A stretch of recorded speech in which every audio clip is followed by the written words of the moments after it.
예배를 어떻게 생각하시나요? 예배가 꼭 필요하다고 생각하시나요? 우리는 어떠한 예배를 드리고 있는 건가요? 한번 생각해 보신 적이 있으신가요? 우리가요, 예배를 드리되 우리나라에서만도 벌써 수만 가지의 예배를 드리고 있습니다. 각 교회마다, 각 사람마다 전부 다르기 때문에 아마 수만이 아니라 수백만의 예배를 드린다고 해도 과언이 아닙니다. 우리가 익히 알고 있다시피 이 세상의 사람은 네 가지 종류의 사람이 있습니다. 네 가지 종류. 무리가 있고, 그 다음에 무리로부터 청함을 받은 교인들이 있죠.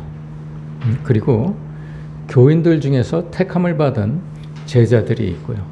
그리고 이제는 거듭남으로 다시 태어난 그런 성도들이 있게 됩니다. 그런데요, 여러분 잘 보십시오. 무리 중에는 예배를 드리는 사람들도 있어요. 이 무리가 무엇을 뜻합니까? 예수 그리스도와 전혀 관계없는 사람들입니다. 전혀 쓸어가지고 전부 지옥으로 빠질 그런 사람들입니다. 그런데도 불구하고 예배를 드리는 사람들이 있어요. 이 중에 그런 사람들은 누구가 될 수 있겠습니까? 사회주의 교회를 얘기합니다. 사회주의 이단, 사이비 교회 이런 것들을 얘기할 수 있겠죠.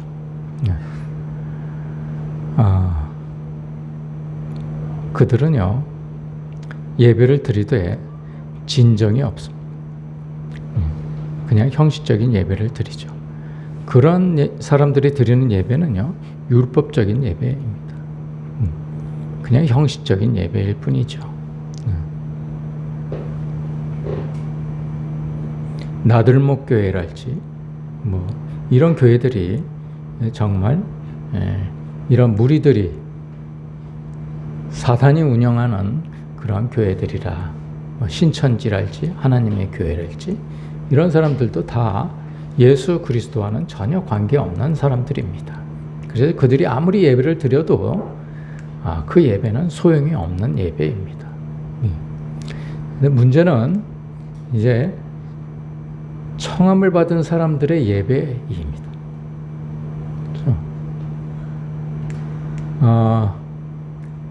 제가요, 지난 2주 동안 이제 구정을 끼고, 시간들이 이제 좀 많이 남아서,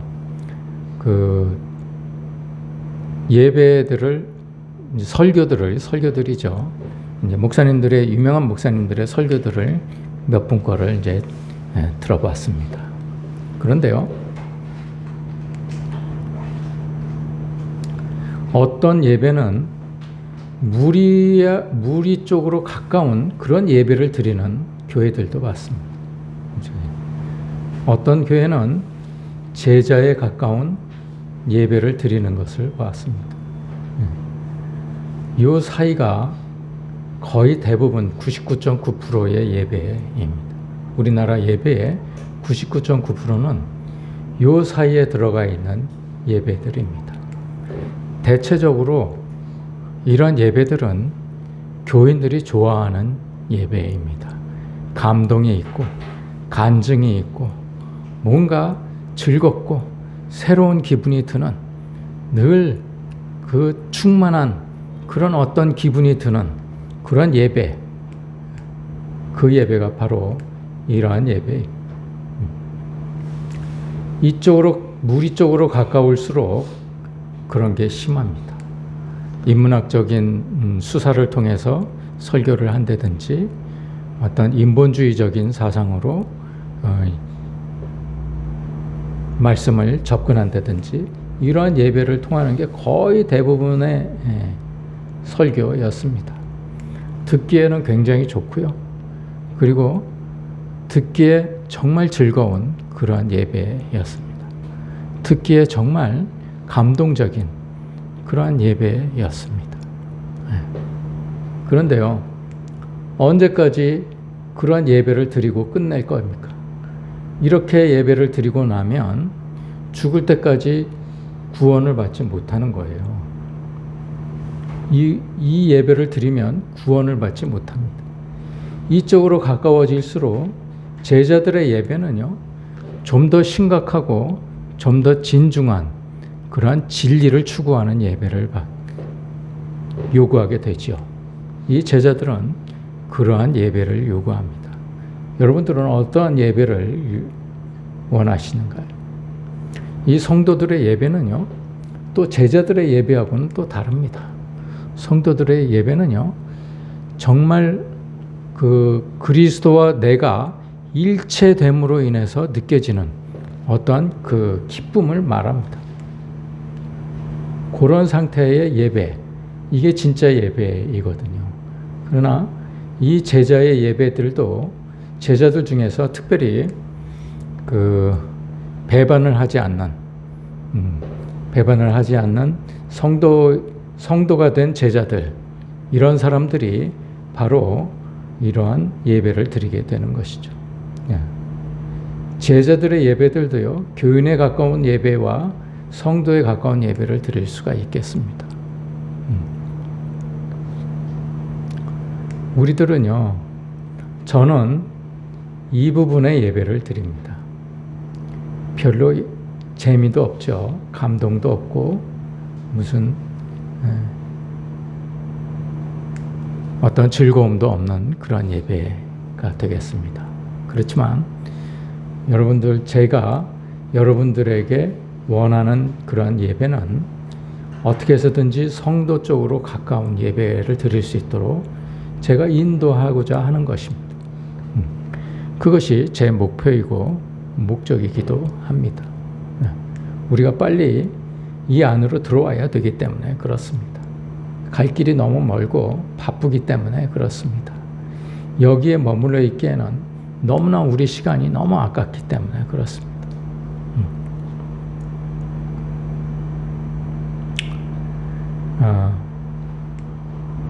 우리가요, 각 교회에서 예배를 드리는데 혹시라도 어떤 감동이나 즐거움, 간증 같은 것들이 필요하면 유튜브를 통해서 그러한 설교를 들으십시오. 간혹가다 듣지만 거기에 머무르시면 안 됩니다. 절대로 머무르시면 안 됩니다. 우리는 이 안으로 들어와야 됩니다. 이 안에 예배를 드려야 되는 것이죠.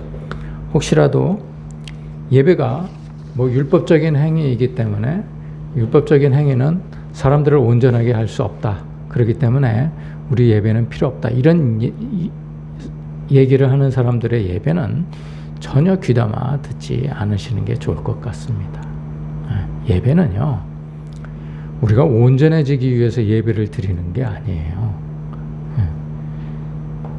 하나님이 내 자신의 주인이시고 나는 그분의 종임을 명확하게 하는 그런 행위이기 때문에 그렇습니다. 우리는요, 수직적인 관계를 명확하게 정립시키는 것, 이것이 바로 우리가 드리는 예배의 행위이죠. 그래서 우리가 드리는 예배가 어떤 일정한 순서를 통해서 복종을 시킵니다. 내가 아무 때나 찬양하고 싶어서 찬양하는 게 아니에요. 그 순서에 의해서 하나님과 찬송하고 말씀을 듣고 찬송하고 말씀을 읽고 이러한 과정들을 자꾸 겪어가면서 내가 하나님 앞에 복종하는 훈련을 하는 것이 바로 예배입니다. 그래서 우리는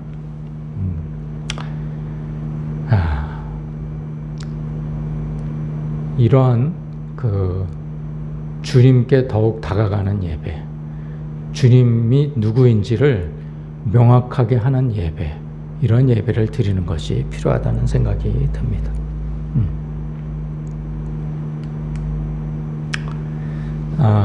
지지난주에요, 우리가 예수님께서 오셔서 사람들을 바라보시는데 세 가지 관점으로 바라보셨다고 그랬습니다. 자, 첫 번째가 누구라고 그랬죠? 첫 번째는 불쌍히 여기시는 부류입니다. 네. 두 번째는 어떤 부류가 있었나요? 사랑하시는 부류가 계셨죠. 네. 세 번째는 엄하게 진노하셨던 부류. 네. 세 가지가 있습니다. 사복음서에서 예수님께서 이 세상의 공생애 동안에 사람들을 바라보신 그 부류를 나누어 보면 딱 이 세 가지로 나누어집니다. 세 가지. 불쌍히 여기시는 부류는 누굴까요? 무리입니다. 무리. 이 무리가요, 아까 말씀을 드렸던 이 무리, 여러분이 이따가요, 나중에라도 식사하시기 전에 창문을 열고 바깥을 한번 내다보십시오. 뭐 굳이 그때가 아니더라도 언제든지 창문을 열고요, 바깥을 한번 보시면서 무리를 한번 쳐다보십시오. 아마도 노아가 무리들을 쳐다보는 그런 기분을 느끼실지도 모르겠습니다. 오늘 이디야에서 모여가지고 사람들이 오늘 어떻게 즐거운 시간을 보낼 수 있을까 이렇게 고민하는 사람들도 있을 거고요. 어떤 사람들은 또 일을 하러 가는 사람들도 있을 것이고, 어떤 사람들은 전혀 주와 관계없는 그러한 날들을 보내려고 애를 쓰는 사람들도 있을 것입니다. 그 사람들을 가만히 쳐다보십시오. 정말 여러분들 마음속에 불쌍한 마음이 들 것입니다. 왜 불쌍합니까? 지옥으로 갈 수밖에 없는 인생이기 때문에 그렇습니다. 두 번째는 사랑하셨던 부류가 계세요. 사랑하셨던 부류는요, 성도가 된 제자들 얘기입니다. 제자들이라고 해서 다 성도가 된 것은 아니죠. 가룟 유다 같은 그런 사람들도 있었으니까 중간에 배반을 한 사람들도 있었죠. 그래서 단테의 신곡 같은 거를 보면 가장 저질 지옥에 빠진 사람들, 가장 낮은 수준의 가장 험한 그런 죄를 받는 그런 지옥에 빠진 사람들 세 사람이 있었죠. 네, 누굽니까? 가룟 유다하고 그 다음에 시저를 배반한 브루투스 키시오스, 이 세 사람이 그 세 번째 아주 낮은 지옥에 빠진, 그러니까 아주 엄한 벌을 받는 그러한 사람들입니다. 이 사람들이 바로 배반하지 않는 그러한 성도가 된 제자들을 얘기하죠. 왜 사랑하셨습니까? 이 사람들은요, 주의 이름을 위해서 핍박을 받고 순교를 당할 사람들이었기 때문에 그랬습니다. 다 순교했습니다. 제자들은요, 다 순교했어요. 요즘에도 순교하는 사람들이 있습니다. 꼭 죽지 않아도 자신을 죽음에 몰아넣는 그런 사람들이 있죠. 그러한 제자들을 뜻합니다. 세 번째는 엄하게 진노하셨던 그런 부류입니다. 바리새인, 서기관이 그런 사람들이죠. 왜 진노하셨습니까? 왜 저주하셨습니까? 이 사람들은요, 잘 믿는 척 했기 때문에 그랬습니다. 잘 믿는 척 했기 때문에. 여러분, 의사들 중에는 병 때문에 고민하는 사람들이 있어요. 자기 자신이 병에 걸릴까봐, 암에 걸릴까봐 두려워하는 사람들이 있습니다. 그렇죠? 율사들, 그러니까 뭐 판사, 변호사, 검사, 이런 사람들은 무엇 때문에 두려워할까요? 진정한 율사들은요, 자신이 죄에 빠질까봐, 죄인이 될까봐 두려워합니다. 그런데요, 목사들이나 교회의 어떤 중직자들도 두려움을 겪습니다. 무엇 때문에 겪을까요? 자신이 지옥에 빠질까봐 두려워하는 것이죠. 그런데 우리가 잘 믿는 척 하면요, 절대로 구원받을 수 없어요. 구원의 기회를 놓치게 되는 거예요. 그 제가 가장 두려워하는 것이요, 바로 그것입니다. 제가 목사이잖아요. 그러면 성도들에게 잘 믿는 척 해야 되거든요. 어쩔 수 없이 나는 그러고 싶지 않아도 잘 믿는 척 해야 되는 거예요. 사실은 내 자신이 그렇지 않은데, 잘 믿지 않는데 잘 믿는 척을 해야 되는 거예요. 그게 가장 두렵습니다. 그래야 되는 그 내 처지도 굉장히 두렵고 억울합니다. 그런데 저는 계속 잘 믿는 척 해야 되거든요. 잘 아는 척 해야 되고, 주님을 잘 아는 척 해야 되거든요. 그런데 저는 정말 그렇지 못합니다. 그럼에도 불구하고 여러분들에게 말씀을 전한다는 사실이 참 아쉽기도 합니다. 안타깝기도 하고요. 네. 이 사람들이요, 바리새인이나 서기관들이 가장 실수하는 것들이 있습니다. 대부분의 바리새인과 서기관들, 요즘 따지면 목사, 장로, 권사, 집사들은요, 다 이러한 실수를 저지릅니다. 다 우상을 숭배한다는 얘기입니다. 대부분의 교인들은요, 돈이 우상입니다.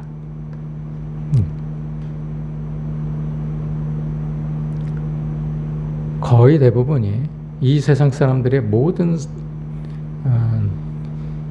목적은 전부 돈에 있기 때문에 돈이 우상이죠.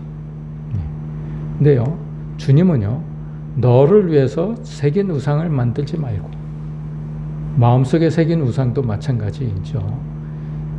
너를 위해서 하지 말라는 말씀입니다. 너를 위해서 우상 숭배하는 것은요, 하나님을 미워하는 죄를 짓는다고 얘기를 하는 거예요. 여러분, 하나님을 미워하는 것이요, 우상 숭배하는 것입니다. 그게 하나님을 미워하는 죄라는 얘기예요. 그러면 3, 4대까지 갚겠다, 이 얘기예요. 죄를 갚겠다. 그러나 내 계명을 지키는 자, 율법을 지키는 자에게는 1000대까지 은혜를 베푼다고 출애굽기에서 말씀을 하셨습니다. 모세를 통해서. 그렇죠? 모세를 통해서. 자, 이 율법이 문제입니다. 여러분, 하나님께서 왜 이스라엘 백성에게 율법을 주셨을까요? 죄를 짓지 않기 위해서 율법을 주셨을까요? 그렇지 않습니다. 하나님은요, 죄인들을 구원하기 위해서 율법을 주셨어요. 그래서 율법을 잘 지키면 나중에 죽어서 구원을 얻게 될 것이다. 이렇게 명령을 하신 것이죠. 그렇게 약속을 하신 것입니다. 그런데 이스라엘 백성이 전혀 그렇게 하지를 못했습니다.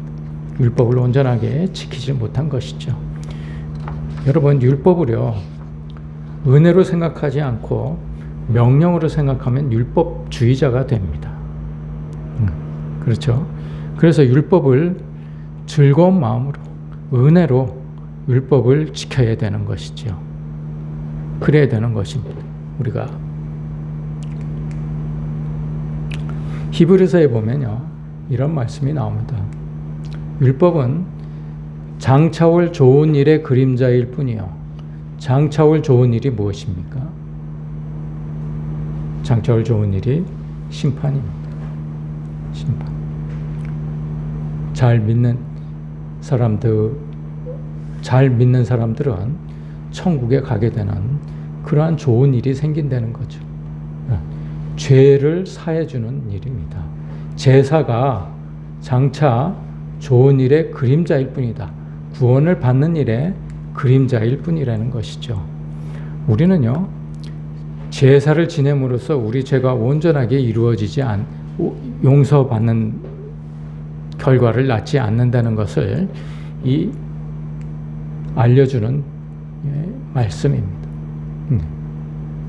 참 형상이 아니므로 해마다 늘 드리는 제사로는 나오는 자들을 언제나 온전하게 할 수 없느니라. 죄를요, 제사를 지냄으로써 소나 염소를 죽여서 자기 죄를 전가시키고 그 소나 염소를 죽임으로써, 피를 흘림으로써 자기 죄를 사하는 그러한 행위는 그림자일 뿐이지 온전하게 할 수 없다는 얘기입니다.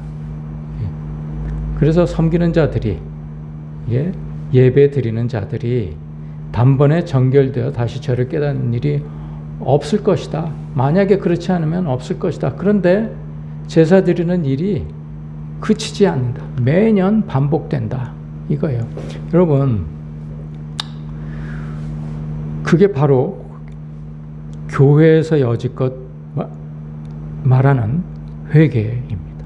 자기 죄를 뉘우치는 것. 자기 죄를 백날 뉘우쳐봐야 죽을 때까지 뉘우칠 수밖에 없어요. 진짜 회개하지 않으면 뉘우칠 수밖에 없는 거예요. 정말 여러분들이 구원을 받으려면 진짜 회개를 해야 되는데, 진짜 회개는요, 원죄를 회개하는 것입니다. 원죄를. 내가 주님께로 돌아서는 거예요.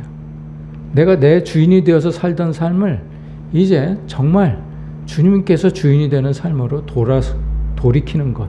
이것이 바로 회개입니다. 이걸 회개하지 않으면 우리가 사사롭게 짓는 사사로운 죄는 맨날 짓는 제사밖에 되지 않는다는 얘기예요. 그거는 구약 때든 신약 때든 다 마찬가지입니다. 맨날 사사로운 죄를 회개해봐야 사람을 온전하게 지키지 못한다. 온전하게 만들 수 없다는 얘기입니다.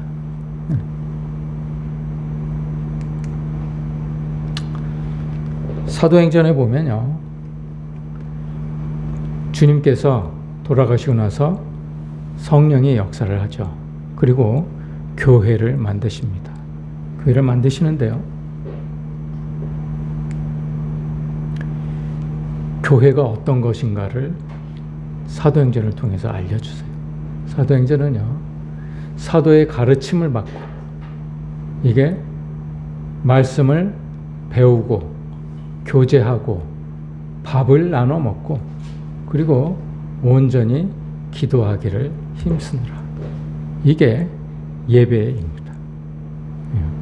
교회의 기능이기도 하고 예배이기도 합니다.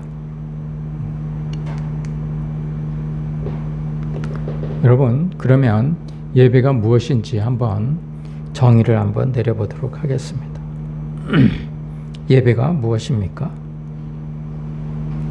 예배는요, 내가 삶에서 그리스도인임을 나타내는 것을 얘기합니다. 삶에서 내가 그리스도인임을 나타내는 것입니다. 이 삶이 무엇입니까? 이 삶이요, 두 가지입니다. 두 가지는 예배당에서의 삶이 있고 일상에서의 삶이 있습니다. 이 예배당의 삶은요, 우리가 삶에서 어떻게 살아야 되는지를 배우는 삶을 얘기합니다. 완전히 주님께 복종하고, 예배라는 말이요, 복종한다는 뜻도 있고 자신을 낮춘다는 뜻도 있죠. 예배당에서의 삶은요, 내가 주님을 분명하게 인식하고 내가 주님의 종이라는 것을 인정하고 예배당에서 내가 복종하는 법을 배우는 것입니다. 그 배우는 삶을 통해서 우리가 일상에서 그 삶을 행위로 보여주는 것이죠. 예배당에서 배우는 삶을 일상에서 보여주는 것을 얘기합니다. 그래서 우리의 모든 삶이 예배당에서든지 일상에서든지 모두 예배를 드린다는 것입니다. 예배 드리는 마음으로 우리의 삶을 보내야 된다는 것이죠. 그리스도인이라는 것은 이 그리스도인, 삶에서 내가 그리스도인임을 나타내는 것이잖아요. 그리스도인이라는 것은 누구냐? 삶에서 하나님과 동행하는 사람들을 얘기합니다.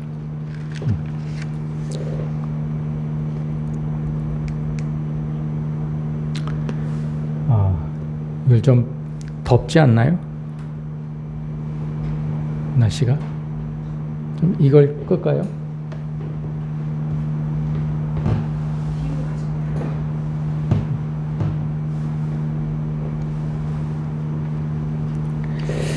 예배에 대해서 다시 한번 우리가 무엇을 뜻하는지를 단어를 보면서 우리가 한번 깨닫는 시간을 갖도록 하겠습니다. 구약에서 예배는 샤하라는 말을 쓰고 있습니다. 샤하라는 말은 몸을 구부리다, 절하다, 땅에 납작하게 엎드리다라는 뜻입니다. 자, 이거를 잘 봐야 예배가 무엇인지 여러분들이 이해할 수가 있어요. 신약에서는 프로스키네오라는 말을 쓰기도 하고 라테이아라는 말을 쓰기도 합니다. 이 프로스키네오라는 말은 예배하다, 경의를 표하다, 경배하다라는 뜻입니다. 라테이라는 말은 섬기다, 예배를 드리다 이런 뜻을 가지고 있어요.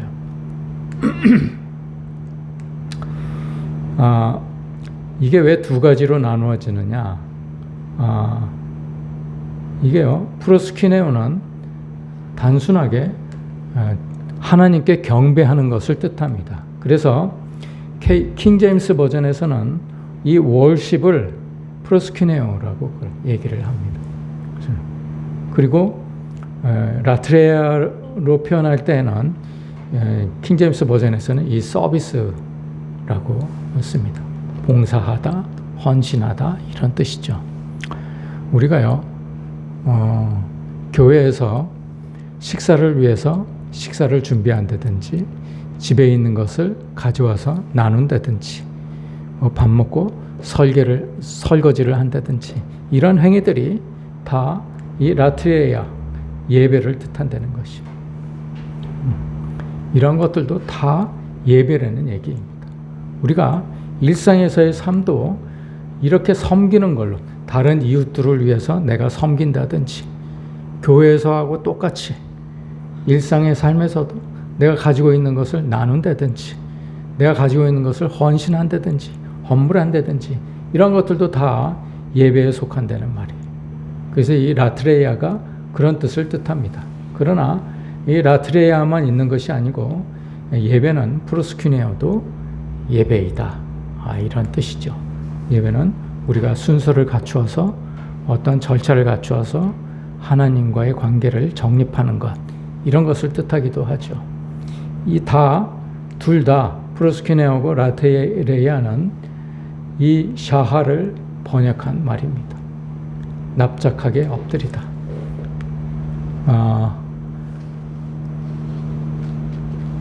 주님 앞에서 납작 엎드린다는 얘기는요, 내 자신은 없고 주님만 보이게 한다는 뜻입니다. 주님 앞에서 내가 가로막고 주님을 가로막고 서 있는다는 얘기가 아니에요. 따라서 납작 엎드리지 않으면 자신을 나타내는 수밖에 없는 것이죠. 그건 예배가 아니라는 뜻이에요. 주님 앞에서 납작 엎드리는 것이 바로 예배이다. 이런 말씀이죠.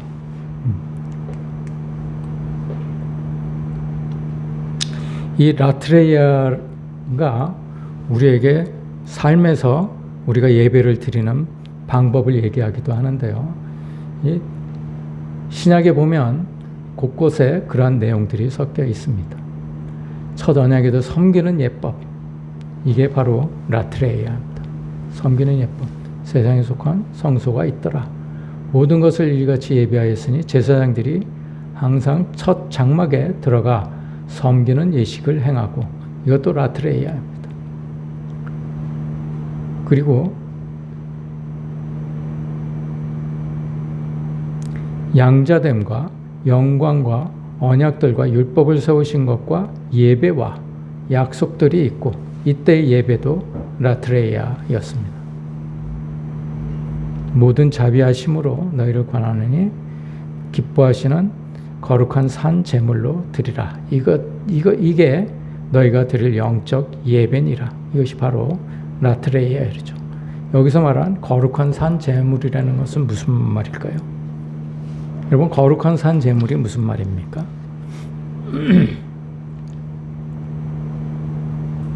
거룩한은 구별된 것을 얘기합니다. 그렇죠? 구별된 산 제물을 얘기합니다. 제물은요, 내 자신을 죽이는 것을 얘기합니다. 그런데 과거의 제물은 다 죽임으로 끝난 거죠. 그죠? 죽이는 것이 제물이었습니다. 그런데 신약에 들어와서 예수님께서 제물이 되시고 이제 제사를 단 한 번의 제사로서 우리의 제사가 다 끝났음을 선포를 하셨습니다. 그 다음에 우리는 무슨 제물을 바칠 것이냐. 내가 살아있지만 진정으로 제물처럼 내 자신을 죽이는 것을 얘기합니다. 근데 그것이 하나님께 산 제물이어야 된다는 얘기죠. 이게 구별된 산 제물을 뜻합니다. 이게 예배예요. 예.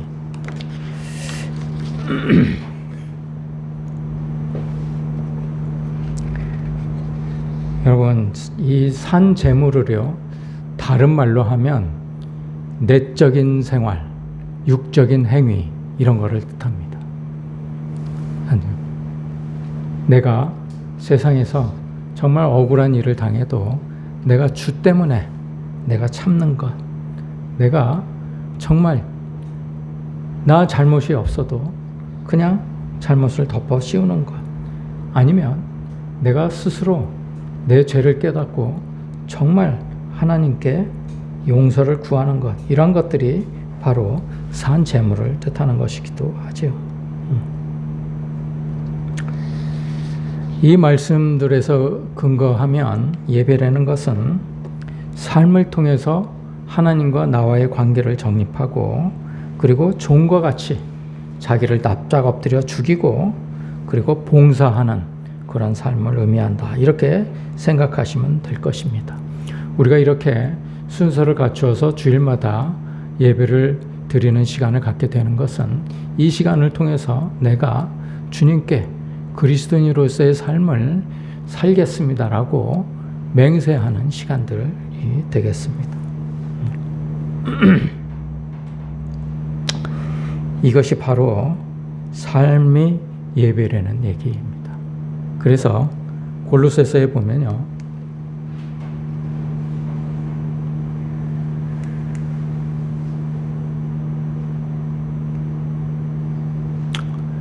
무슨 일을 하든지 마음을 다하여 주께 하듯 하고 사람에게 하듯 하지 말라고 그랬습니다. 여러분들 어떤 일을 하든, 여러분들이 사업을 하든 직장에 다니든 무슨 일을 하든 여러분들 주께 하듯 하는 것이 바로 우리가 삶에서 예배를 드리는 것을 얘기합니다. 여러분들의 일 자체가, 일을 하면서 모든 행위가 예배라는 뜻입니다. 그렇게 하라는 얘기예요. 무슨 일을 하든지 마음을 다하여 주께 하듯 하고 사람에게 하듯 하지 말라. 눈가림만 하지 말라는 얘기예요. 이것이 바로 예배라는 얘기입니다. 그런데 요한복음에 보면 이런 얘기가 나와요.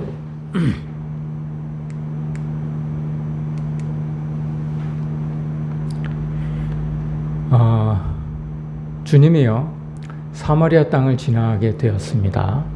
사마리아 여인을 만나서 우물가에서 사마리아 여인을 만나죠. 그래서 사마리아 여인하고 얘기를 합니다. 그런데 사마리아 여인이 이렇게 물어봐요. 우리 조상들은 이 산에서 예배하였는데 당신들의 말은 예배할 곳이 예루살렘에 있다 하더이다. 이 말이 무슨 말입니까? 모든 제사는요, 예루살렘에서 지냈습니다. 그동안에 예수님 이전의 생활은, 예수님 이전의 모든 제사는, 모든 예배는 예루살렘에서 지냈어요. 그런데 사마리아 사람들은 예루살렘으로 넘어오지 못했습니다. 예루살렘 사람들이, 이스라엘 민족들이 사마리아 사람들을 배척했기 때문이죠. 왜 배척했습니까? 이들이요, 혼혈이었기 때문에 그랬습니다. BC 722년에 아수르에게 이들이 멸망을 당하죠. 북이스라엘이 멸망을 당합니다. 그렇죠? 네. 그런데 이 아수르에서 민족의 동화 정책을 펴서 그 북이스라엘에 있는 사람들을 아수르로 보내고, 아수르에 있는 사람들을, 아수르 민족을 북이스라엘로 보내서 막 혼혈을 시켰습니다. 서로 결혼하게 하고 혼혈을 시켰죠. 그래서 순수 혈통이 아니라고, 그래서 사마리아 사람들을 개 취급을 하게 된 겁니다. 그래서 그 사람들은 예배를요, 그리심산에서 드렸습니다. 자기네들은 그리심산에, 산에서 예배를 드려야 되는데, 이스라엘 사람들은 예루살렘에 있다고 합니다. 어디서 드리는 것이 옳습니까? 라는 질문이에요. 그런데 예수님께서 뭐라고 얘기하십니까? 여자야, 내 말을 믿으라. 이 산에서도 말고 예루살렘에서도 말고 너희가 아버지께 예배할 때가 이르리라. 너희는 알지 못하는 것을 예배하고 우리는 아는 것을 예배하노니 이는 구원이 유대인에게서 남이라. 알지 못한다는 얘기는 뭐냐면, 이 사마리아 사람들은 그리심산에서 예배를 드리는데 모세 오경만 정경으로 인정을 했어요. 그 나머지 율법서랄지 계시서 이런 것들은 인정하지 않았습니다. 그래서 계시가 있는 것을 이 사람들은 모르고 있었어요. 알지 못하는 것을 예배하고 우리는 아는 것을 예배하는 이는 구원이 유대인에게서 남이라. 아버지께서 참되게 예배하는 자들은 영과 진리로 예배할 때가 오나니 곧 이때라. 아버지께서는 자기에게 이렇게 예배하는 자들을 찾으시느니라. 너희가 알지 못하는 것을 이제는 알고 예수 그리스도로 말미암아 알고 이제는 영과 진리로 예배를 드리라는 얘기예요.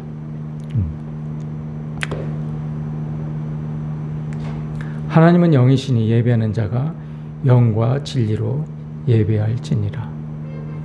영과 진리가 무엇입니까? 우리는요, 그냥 지식으로만 예배를 드리면 안 된다는 거예요. 영이 움직여야 됩니다. 내가 비록 여러분들에게 말씀의 지식을 전하지만 그 말씀을 받아들임으로 인해서 하나님 보혜사 영이 내 안에서 작동되어야 된다는 얘기입니다. 영적인 교류가 있어야 되고 진정으로 예배를 드려야 된다는 얘기예요. 진리는 진정입니다. 진리가 알레데이아라는 말인데 이 말은요, 거짓하고 반대되는 얘기를 뜻합니다. 그래서요, 여러분 예배를 드리는 척하면 안 돼요. 예배 시간에 예배를 드리는 척하면 안 됩니다. 예배를 드리는 척하는 것은 거짓이기 때문에 그렇습니다. 영과 진리로 드리는 말은 여러분들이 진실한 마음으로 예배를 드리라는 얘기예요. 짧은 시간 드리는 예배이지만 여러분들이 진실로 내가 하나님 앞에서 정말 내 온 마음과 정신을 다해서 하나님께 집중하라는 얘기입니다. 이 말은 내가 이 순간 영적인 존재가 됨을 의미합니다. 그리고 거짓 없이 참되게 제사를 드린다는 의미입니다. 나를 철저하게 죽인다는 의미이죠. 나는 죽을 수밖에 없는 죄인입니다. 용서받을 수 없는 죄인입니다. 이것을 인정한다는 얘기입니다.